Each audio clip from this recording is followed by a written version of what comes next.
Hi guys, this is Ashley back with another video. Before we get into the video, like, comment, and subscribe to the channel. Make sure you turn on post notifications.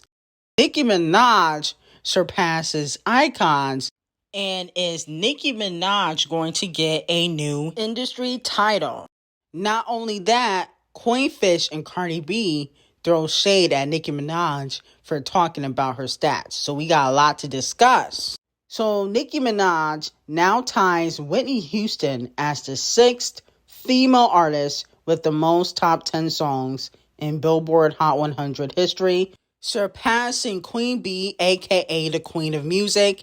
And not only that, she was also #1 again for the digital sales chart, which will no longer count towards Billboard. They're taking it away because Nicki kept going #1. See, Nicki shouldn't be getting compared to the duds and the female reciters, like Criminal B and, Megan and Coinfish. She should be getting compared to the Whitneys and the Queen Bees because at the end of the day, those are her peers. She's surpassing them in stats. She's right behind the chart-obsessed racists, okay? For most digital sales #1s, okay? She doesn't compete with duds. And so with that being said, I feel like Nicki deserves the title of Queen of Music. Now, previously, that title belonged to Queen Bee. I don't call her the Queen of Music anymore since Renaissance came out, because I felt like Renaissance wasn't as great as her other projects. It's a good album, but it's still not as great as the Lemonade, the Beyonce album, in my opinion. Okay? But a lot of people thought I made that name up. It actually came from Clive Davis. He gave her the name Queen of Music. Now, if you don't know who Clive Davis is, he discovered Whitney, the icon, R.I.P., and he is a gatekeeper, an industry exec, and I feel like Nicki deserves that title because she's constantly breaking records, but not only that, she always takes her craft to the next level, okay? There's no female rapper that has dropped a better rap song than Red Ruby the Sleeves or Endless Fashion. Nobody has a better verse than Endless Fashion in 2023. And she didn't even drop the album yet. And Queen Bee, even though she's a great performer, I don't feel like, Renaissance was that great of an album, okay? No shade. I feel like she dropped that album because she wanted to find some hits to be on the charts. It wasn't relatable to me for Queen Bee. Okay, you don't have a 9-to-5. I don't think you should be singing about 9-to-5, in my opinion. But she's still an icon. Can Nicki become a gatekeeper? Absolutely, but she would have to get along with a lot of the duds. She can't just be friends with JT and Ice Spice. She would have to get along with a lot of the other female rappers to become a gatekeeper. But I definitely think she deserves the Queen of Music title. Now, moving on from that, Cardi B was throwing shade at Nicki Minaj. Paolify dropped the 50 most streamed hip-hop albums, okay? And Invasion of Privacy, which is the most streamed female rap album according to them on Paolify, okay? And the Pink Print was at number 39, I believe, okay? Which was actually kind of shocking because Nicki Minaj is one of the most streamed female rappers on Paolify, okay? She's top 10. Of course, Champagne Thickums with his Paola, he's #1. Now, with that being said, so Nicki Minaj talked about how she fought for streaming rights back in 2016. And then on top of that, how she doesn't pay publications to post her stats. Okay, so that's what she had posted. Then Cardi B tweeted while she's at Paris Fashion Week, mind you, she's at Paris Fashion Week. You know what it never was? That serious. Okay, so that's what she says. And then Coinfish retweeted it. Okay, because people were talking about her flop album sales, okay, which had no pure sales, which I talked about yesterday. So to me, it seems as though they have an issue with Nicki talking about her stats, but it's so funny now that they're flopping, it's not that serious. Mind you, Cardi B's at Fashion Week looking like somebody's grandma on Easter Sunday. Shouldn't she be focused on that? Anna Wintour didn't even look like she wanted to sit next to her. But with that being said, my whole thing is only a problem when Nicki talks about her stats, but everybody else can do it. Remember, Scratch Off said that everybody was flourishing and, everybody's kind of, on the same wavelength. It's not just Nicki. But it looks like it's still Nicki, because a lot of you hoes is flopping. Cardi B can't put out a solo record to save her life. Corfish, Scratch Off, Megan Thee Stallion can't sell records. They can't sell albums. No shade. Okay. Doja Cat attention is flopping on the charts, but I mess with Doja Cat. But attention was not it. No shade. Nicki's keeping the lights on in female rap. If Nicki retires, female rap would be dead. Okay. Nobody gonna be selling nothing. Cardi B is also dropping a remix with Fendi the Rapper, which is funny because a few years ago, she clowned Nicki Minaj for doing remixes. You're the one that be hopping on remixes, so why would I want to hop on a song that was already out? Interesting. She already did like 3 remixes within the whole year. Wow. Moving on to Doja Cat. Doja Cat is being set up. Kitty litters, we gotta do something. So according to these chart positions, Doja Cat's attention will be dropping down the charts to number 59 on the Billboard Hot 100 according to these chart predictions, okay? Is Doja Cat being set up? It's only her 3rd week.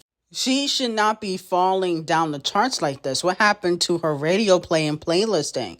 Like I told you guys yesterday, they are going to take her budget away if she don't go back to pop rap Doja.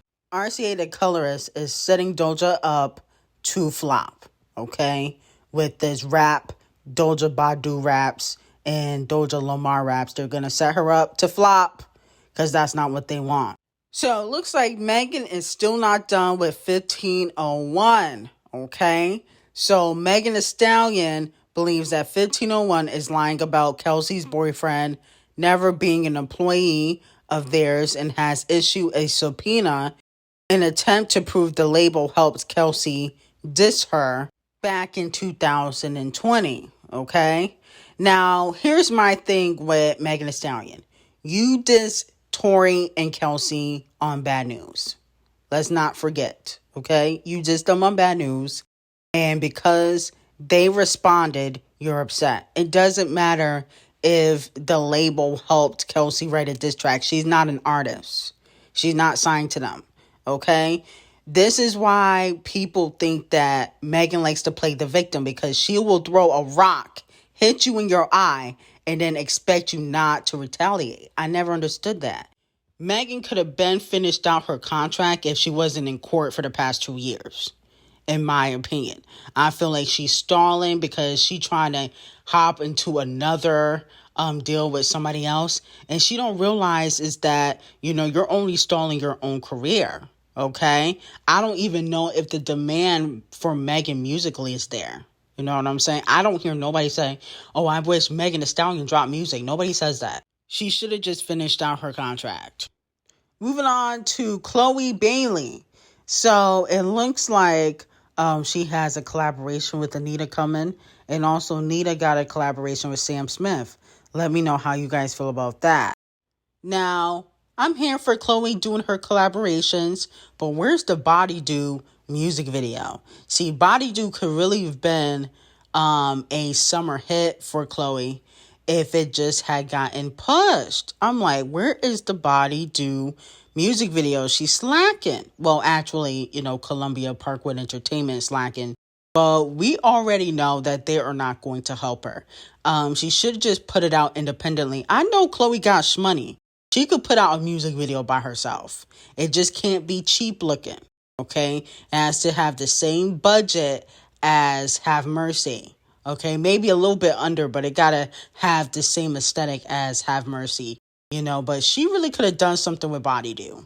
So Coco Jones pays homage to Queen Bee at Essence Fest, and she decides to perform Crazy in Love. Deep in your eyes, I touch on you more and more every time.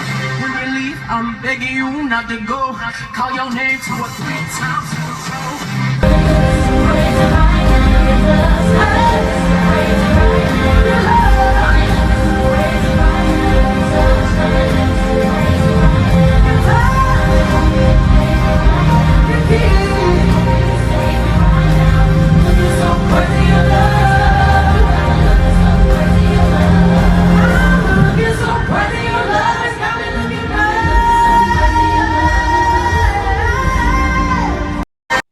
Coco Jones got a song called Crazy for Me. So she did like a mashup between Crazy for Me and Crazy in Love.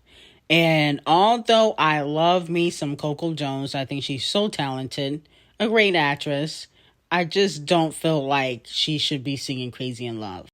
Especially if you're going to sing it like that. You know, Crazy in Love is a distinct way to sing it. And especially if you're going to sing the high parts on the song, it got to be a certain way. And I just feel like she should have left that song alone and just sang Crazy for Me regularly. Okay, because it sounded like she was screaming and screeching towards the end. You know, and I don't want that for Coco Jones. I feel like people need to leave Crazy in Love alone, please. Okay, only let Beyonce sing it because some of y'all gonna mess it up. You know, that didn't sound pleasing to my ears. And I love Coco Jones, but I did not like this mashup. Okay, she need to go find a different mashup. But let me know if you guys liked it. I didn't really like it like that. You know what I'm saying? But I love Coco Jones. So it's really no shade. I think she should find another song to mash it up with. Moving on from that, Ice Spice surpasses Megan Thee Stallion and becomes the 4th female rapper with the most top 10 hits on Payola Hot 100, okay? So let me know how you guys feel about that. This is why I say that Megan Thee Stallion should have been just dropping music, finishing out of her contract, instead of taking 1501 to court because the girls are surpassing you, Meg, okay?